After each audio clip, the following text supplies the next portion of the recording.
Di balik gemerlap lampu pencakar langit, ada kebenaran pahit yang perlahan terungkap. Dan hari ini, kita akan membongkar apa yang sebenarnya terjadi di Dubai. Kota paling ambisius di bumi. Oasis futuristik yang dibangun di atas pasir gurun dengan gelontoran miliaran petrodolar, kini sedang menyaksikan runtuhnya fata morgana mereka sendiri. Sesuatu yang mustahil kini nyata. Para turis mulai lenyap tanpa jejak. Lorong-lorong hotel mewah kini hanya menyisakan gema kesunyian yang mencekam, sementara restoran bintang 5 megap-megap hanya untuk mengisi satu meja. Para pekerja, mulai dari pelayan hingga pemandu wisata, kini berani bersuara dan memecah keheningan. Apa yang mereka ungkapkan akan selamanya menghancurkan imajinasi Anda tentang surga buatan ini. Kenyataan pahit yang kini membayangi Dubai adalah sepi yang mencekam dan biaya hidup yang luar biasa mahal. Sebuah krisis eksistensial yang tidak pernah diantisipasi oleh siapapun. Kota metropolitan yang dahulu menjadi lambang kemewahan tanpa batas dan ambisi liar, kini menabrak tembok realitas yang keras. Ketika tim penyelidik kami berjalan menyusuri Dubai Mall pada Selasa siang yang biasanya sibuk, suasana sunyi terasa begitu mengganggu. Dek observasi Burj Khalifa yang megah, yang dulunya membutuhkan pemesanan berminggu-minggu sebelumnya, kini langsung bisa dipesan hari itu juga tanpa antrean. Ini adalah potret kehancuran sebuah destinasi impian. Kesaksian para pekerja hotel dan pemandu wisata mempertegas bahwa surga emas ini telah menabrak batas tertingginya. Untuk menyingkap kedalaman bencana ekonomi ini, mari kita bedah data yang ada. Karena angka tidak pernah berbohong. Pada tahun 2023, Dubai menyambut lebih dari 17 juta pengunjung internasional dan mengukuhkan posisinya di puncak pariwisata dunia.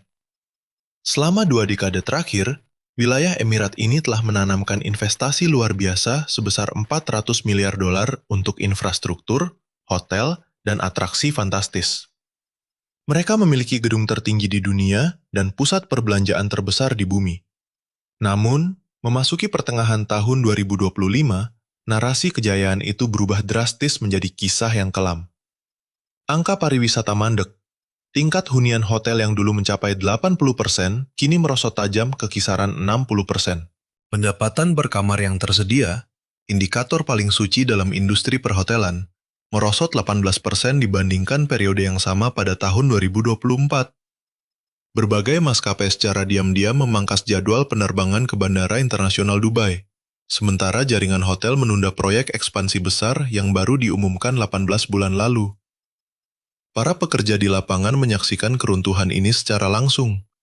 Seorang staf di Hotel Bintang 5 kawasan Palm Jumeirah membeberkan bahwa suasana kini senyap bagai kuburan jika dibandingkan 2 tahun lalu. Staf kebersihan bahkan melaporkan bahwa seluruh lantai hotel dibiarkan kosong berhari-hari layaknya kota hantu vertikal. Para manajer restoran mewah yang dulunya menuntut reservasi berminggu-minggu sebelumnya, kini harus memeras keringat hanya untuk mengisi beberapa meja di akhir pekan. Kondisi serupa menimpa agen tur yang dulunya biasa memberangkatkan 3 safari gurun setiap hari, kini mereka beruntung jika bisa memberangkatkan 1 perjalanan saja. Penyelidikan kami menunjukkan ini bukanlah insiden musiman yang sepele, melainkan sebuah pola sistemis yang merayap ke seluruh sektor utama ekosistem pariwisata Dubai. Ini memicu pertanyaan filosofis sekaligus kritis. Apakah model pertumbuhan tanpa batas ini masih bisa bertahan? Mari kita bedah faktor finansialnya, karena disinilah letak kehancuran Dubai yang sebenarnya, di mana harga yang ditawarkan sudah tidak masuk akal dibanding nilainya. Bayangkan, tarif rata-rata kamar hotel kelas menengah di Sheikh Zayed Road mencapai $280 per malam saat musim ramai. Angka ini jauh lebih mahal dibanding hotel setara di kota mahal seperti Paris, Tokyo, atau New York. Satu keluarga beranggotakan 4 orang yang berlibur selama 5 hari bisa dengan mudah menghabiskan 8.000 hingga 12.000 dolar untuk seluruh kebutuhan dasar. Biaya tinggi ini menjadi tembok tebal bagi turis asal India, Inggris, dan Cina. Sarapan biasa di hotel saja dihargai $45 per orang, sedangkan makan malam sederhana di kawasan Dubai Marina berkisar antara $80 hingga $120 untuk 2 orang. Perlu Anda ingat bahwa semua pengeluaran makan malam fantastis itu belum termasuk minuman beralkohol. Makanan cepat saji sekaliber McDonald's atau KFC pun telah berubah menjadi barang mewah yang harganya hampir 2 kali lipat dibanding negara tetangga. Para pekerja industri kuliner merasakan langsung dampak perubahan perilaku konsumen ini secara nyata. Seorang pramusaji di kawasan finansial mengungkapkan bahwa pengunjung kini sangat sensitif terhadap harga dan seringkali terkejut setengah mati saat melihat tagihan. Mereka melihat menu, menatap harganya, dan terlihat jelas sedang menghitung uang di kepala mereka. Banyak turis menyiasatinya dengan memesan satu porsi untuk berdua atau melewatkan hidangan penutup demi menghemat anggaran mereka yang kian menipis. Untuk tiket masuk biasa ke deobservasi Burj Khalifa, Anda harus merogoh kocek 149 dirham atau sekitar 40 dolar, dan melonjak hingga 378 dirham atau lebih dari 100 dolar pada jam sibuk. Sungguh sebuah pemerasan yang nyata bagi isi dompet Anda. Taman bermain IMG Worlds of Adventure mematok tarif masuk 345 dirham atau hampir 100 dolar hanya untuk satu hari rekreasi. Sementara itu, untuk menaiki ikon Dubai Frame, Anda harus membayar 50 dirham atau 14 dolar untuk durasi kunjungan yang paling lama hanya 20 menit saja. Jika dihitung bersama saya, satu keluarga yang ingin mengunjungi beberapa atraksi ini harus menyiapkan dana tambahan hingga 800 dolar. Biaya tiket masuk itu belum seberapa jika kita belum menghitung biaya transportasi harian yang menguras kantong. Transportasi umum seperti Dubai Metro memang murah, tetapi rutenya tidak menjangkau destinasi wisata utama yang ingin Anda tuju. Akibatnya, Anda terpaksa mengandalkan taksi dengan argonya yang berputar lebih cepat dari mobil balap Formula 1. Perjalanan singkat dari bandara menuju kawasan Palm Jumeirah akan memakan biaya 120 dirham atau lebih dari 30 dolar sekali jalan. Dalam satu hari penuh penjelajahan, satu keluarga bisa menghabiskan hingga 80 dolar hanya untuk berpindah tempat. Menyewa mobil pun bukan solusi cerdas, karena tarif parkir di sini berkisar antara 20 hingga 40 dirham per jam. Sistem kamera pemantau kecepatan jalan raya yang super ketat juga siap mendenda Anda sebesar 600 hingga 3.000 dirham untuk pelanggaran kecil. Staf industri pariwisata menyaksikan langsung bagaimana kegembiraan para turis sirna saat menyadari anggaran mereka habis dalam hitungan jam. Keluhan utama turis saat ini bukan lagi soal suhu gurun yang membakar, melainkan rasa frustrasi karena merasa diperas di setiap sudut kota. Seolah-olah mereka harus membayar bahkan untuk sekedar bernapas. Seorang petugas layanan pelanggan di sebuah destinasi wisata terkenal di Dubai merangkum situasi ini dengan sangat jelas, bahwa para pelancong sebenarnya tidak pernah mempermasalahkan kualitas layanan yang diberikan. Penyesalan turis tertuang dalam keluhan bahwa pengalaman yang didapat sama sekali tidak sebanding dengan biaya mahal yang telah dikeluarkan. Berbagai situs ulasan perjalanan kini dipenuhi oleh kalimat kecaman seperti tidak sepadan atau jebakan turis yang menjadi racun mematikan bagi reputasi Dubai. Masalahnya kian rumit karena kota ini menghadapi musuh tak terlihat yang tidak bisa diselesaikan dengan uang, yaitu cuaca ekstrim. Dari bulan Mei hingga September, suhu siang hari secara teratur menembus angka 42 derajat Celcius, setara dengan 108 derajat Fahrenheit. Kelembapan pesisir yang mencapai 90% menciptakan indeks panas yang sangat berbahaya bagi keselamatan manusia di luar ruangan. Data iklim membuktikan bahwa Dubai kini mengalami gelombang panas ekstrim yang jauh lebih panjang dibandingkan satu dekade lalu. Dengan suhu udara yang sering melampaui 45 derajat, kondisi lingkungan menjadi sangat brutal bagi pelancong. Para pemandu wisata menceritakan bahwa turis biasanya menyerah hanya dalam waktu 20 menit karena merasa sesak napas. Di safari gurun, keadaannya bahkan jauh lebih mencekam di mana turis seringkali tumbang karena dehidrasi parah dalam 3 tahun terakhir. Seorang pemandu mengakui dengan cemas bahwa mereka membawa lebih banyak air dan lebih sering berhenti, tetapi para turis tetap saja berjatuhan pingsan akibat sengatan panas ekstrim ini. Jawaban industri pariwisata terhadap ancaman iklim ini adalah dengan membangun lebih banyak ruang rekreasi dalam ruangan yang tertutup rapat. Namun, sebagai jurnalis investigasi, saya melihat strategi defensif ini memiliki batas psikologis yang sangat jelas bagi para pelancong. Mal-mal megah berpendingin udara memang nyaman, tetapi pada akhirnya tempat itu menawarkan pengalaman monoton yang bisa Anda temukan di kota besar manapun di dunia. Apakah masuk akal melakukan perjalanan lintas benua hanya untuk berjalan-jalan di dalam mall? Keunikan wahana ski dalam ruangan hanya bertahan 1 jam sebelum rasa bosan melanda. Bahkan, pantai yang menjadi aset alami terbaik Dubai kini ditinggalkan karena tidak ada orang waras yang mau terpanggang hidup-hidup. Debu konstruksi yang diperparah, udara kering di Dubai menciptakan kabut permanen yang merusak keindahan foto Anda. Burj Khalifa dengan langit biru kristal di Instagram seringkali hanyalah ilusi yang dibungkus debu kelabu. Pertunjukan air mancur Dubai yang terkenal memang indah, namun menontonnya memaksa Anda berdiri di tengah panas ekstrim yang menyiksa. Para pekerja bercerita bahwa turis memilih menonton dari balik kaca kafe berpendingin udara karena melangkah keluar adalah sebuah hukuman fisik. Lebih ngeri lagi, riset iklim menunjukkan kota-kota Teluk mendekati batas suhu bola basah. Titik fatal saat tubuh manusia tidak bisa mendinginkan diri secara alami dan mustahil bertahan hidup tanpa pendingin ruangan.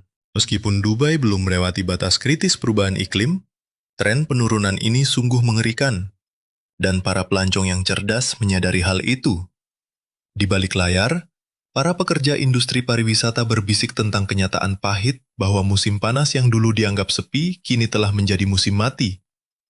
Kita melihat hotel mewah melaporkan tingkat hunian di bawah 40% selama Juli dan Agustus, yang berarti mereka beroperasi merugi. Di tengah kondisi pelik ini, Dubai tidak bersaing sendirian karena para rivalnya telah mencium bau darah. Kompetisi regional semakin menggila, terutama setelah raksasa di sebelah mereka terbangun. Arab Saudi kini muncul sebagai ancaman paling mematikan bagi dominasi wisata Dubai. Kerajaan Arab Saudi tidak main-main dengan menggelontorkan dana sebesar 800 miliar dolar demi membangun pariwisata mereka lewat inisiatif Visi 2030. Angka fantastis yang sanggup membuat kepala siapapun pusing. Festival tahunan mereka, Riyadh Season, sukses menyedot jutaan pengunjung dan artis papan atas dunia yang biasanya memilih Dubai sebagai destinasi utama. Ini bukan sekedar tentang pesta pora. Mereka juga memiliki Alula dengan situs warisan dunia UNESCO serta pemandangan gurun Megis yang memukau mata. Semua ini menyajikan kedalaman sejarah dan budaya otentik yang tidak akan pernah bisa dibeli atau dibuat oleh uang melimpah milik Dubai. Strategi matang Arab Saudi ini terasa sangat mematikan karena menyerang titik lemah Dubai secara langsung. Disinilah Anda dan saya mulai melihat bagaimana Arab Saudi merancang taktiknya dengan menawarkan harga kompetitif untuk berebut pasar Dubai. Jika Dubai miskin warisan budaya otentik, Saudi memanfaatkan situs bersejarah dan signifikansi religius mereka.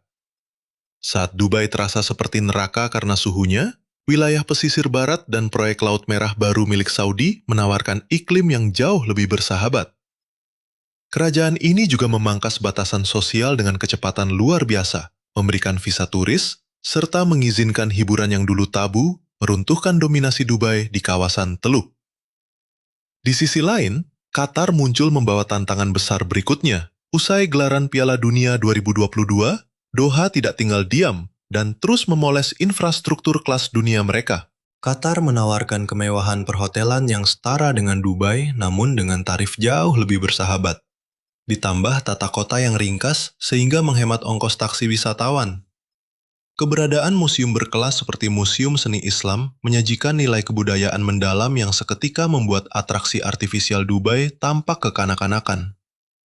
Dari investigasi saya, para pekerja yang berpindah dari Dubai ke Doha mengungkap fakta bahwa Qatar gencar membajak staf berpengalaman dengan iming-iming gaji tinggi, memicu krisis tenaga kerja andal di Dubai.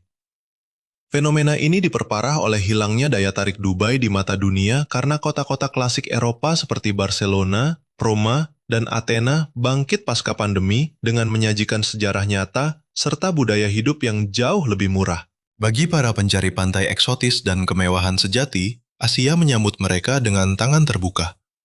Destinasi eksotis seperti Thailand, Vietnam, hingga Indonesia menyajikan surga tropis dengan kedalaman budaya asli hanya dengan sebagian kecil dari biaya di Dubai.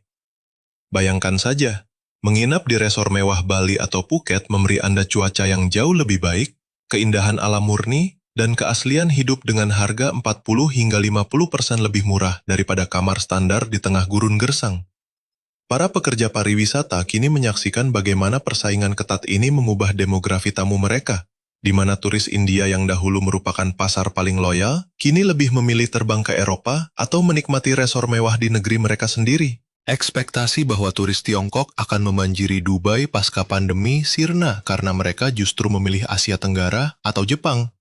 Bahkan turis Inggris yang terhimpit beban ekonomi domestik kini lebih memilih Mediterania dibanding Teluk yang mahal. Seorang agen perjalanan internasional merangkum penurunan ini dengan kalimat penohok. 5 tahun lalu orang-orang sangat bersemangat ke Dubai, namun kini itu hanyalah opsi cadangan yang jarang jadi pilihan utama. Disinilah letak masalah krusialnya, sesuatu yang jauh lebih menyakitkan daripada perkara harga semata. Dubai mengalami krisis otentisitas yang parah karena semakin lama Anda tinggal di sana, Anda akan menyadari kota ini hanyalah kumpulan replika tanpa jiwa, layaknya taman hiburan raksasa yang dingin. Kanal bergaya Venesia yang dipaksakan mengalir di area marina, pasar tradisional ber-AC yang menjajakan barang buatan massal dari Tiongkok, hingga distrik kuno buatan yang menyerupai dekorasi film adalah apa yang akan Anda saksikan. Semuanya terasa palsu karena kenyataannya memang demikian. Di balik senyum ramah saat mempromosikan citra Dubai, para pekerja pariwisata mengakui kepalsuan ini secara tertutup. Ketika turis bertanya tentang sejarah Dubai, mereka dihadapkan pada kekosongan karena praktis tidak ada narasi historis yang melampaui 50 tahun terakhir. Kota ini kehilangan reruntuhan kuno, monumen bersejarah, dan kedalaman jiwa yang biasanya mendefinisikan kota besar dunia, bahkan museumnya terasa mengecewakan layaknya panggung dekorasi kertas yang ringkih. Seorang pemandu wisata menceritakan kenyataan pahit dari pekerjaannya sehari-hari, di mana ia mengaku hanya bisa menjelaskan sejarah masa lalu Dubai selama 10 menit saja, sebelum akhirnya kehabisan bahan pembicaraan. Ketiadaan sejarah memaksa mereka mengalihkan topik pada rekor dunia dan kemegahan beton pencakar langit. Padahal, manusia mencari cerita dan jiwa, bukan sekedar kaca dingin. Pengalaman budaya yang ditawarkan pun terasa hampa. Bagai parodi diri karena budaya asli Emirat tertutup rapat oleh privasi warga lokal, yang jumlahnya kurang dari 11% populasi. Pada akhirnya, turis hanya disuguhi budaya Arab versi global yang dikemas instan untuk konsumsi massal. Seperti perjalanan safari gurun yang berjalan monoton mengikuti instruksi baku, menyusuri bukit pasir dengan mobil penggerak 4 roda, menunggangi unta lesu, lalu ditutup prasmanan hambar adalah rutinitas seragam yang ditawarkan semua agen. Para pekerja menyebutnya sebagai teater budaya tiruan yang dipentaskan berulang tanpa emosi asli. Krisis identitas ini juga terasa pada landscape kuliner mereka, di mana meski ada ribuan restoran internasional, menemukan makanan otentik khas Emirat adalah kemustahilan. Pengunjung yang mendambakan cita rasa lokal terpaksa menyantap hidangan Lebanon, India, atau makanan teluk generik yang bisa ditemukan di mana saja. Arsitekturnya pun serupa, karena Burj Khalifa bisa saja berdiri di Shanghai dan Dubai Mall bisa dengan mudah diganti di New York. Kemegahan Palm Jumeirah sekalipun, di balik rekayasa tekniknya, pada dasarnya hanyalah tumpukan pasir buatan berisi hotel-hotel mahal tanpa karakter khas yang unik. Anda dapat berjalan menyusuri seluruh distrik kota tanpa pernah menemukan satupun identitas budaya asli selain salinan tak berjiwa dari kota lain. Hilangnya keaslian ini menjadi masalah fatal karena pelancong modern, terutama generasi muda, tidak lagi sekedar memuja kemewahan fisik. Mereka mendambakan kebenaran sejarah dan interaksi manusia nyata, bukan sekedar pajangan foto estetis. Disinilah media sosial bertindak bak pisau bermata dua, karena saat filter keindahan itu terkelupas, realitas kota yang dirancang egois untuk kendaraan, bukan manusia, menyisakan kekecewaan mendalam dan kehampaan tanpa makna. Di balik tirai gemerlap kemewahan semu ini, tersimpan realitas kemanusiaan kelam yang perlahan meretakkan reputasi pelayanan sempurna Dubai. Sektor pariwisata mereka digerakkan oleh ratusan ribu pekerja migran asal Asia Selatan, Filipina, dan Afrika Timur yang bertahan di bawah kondisi kerja sangat keras. Jam kerja yang seolah tidak pernah berakhir, upah rendah, hingga jeratan sistem sponsor kafala membuat status tinggal mereka terkunci di tangan majikan tanpa kebebasan. Ketika pekerja dipaksa melampaui batas kewajaran dengan gaji minim, kualitas pelayanan pun anjlok drastis. Demi efisiensi biaya, hotel memangkas staf dan memaksa petugas kebersihan merapikan 14 hingga 18 kamar per hari tanpa kompensasi sepeser pun, menyisakan lelah dan kesalahan fatal. Mari kita renungkan bersama situasi upah para pekerja garis depan ini yang sungguh memprihatinkan, di mana staf perhotelan pemula hanya menerima gaji sekitar $300 hingga $500 per bulan. Jumlah yang mereka kumpulkan sebulan penuh setara dengan apa yang dibelanjakan turis untuk sekali makan malam mewah.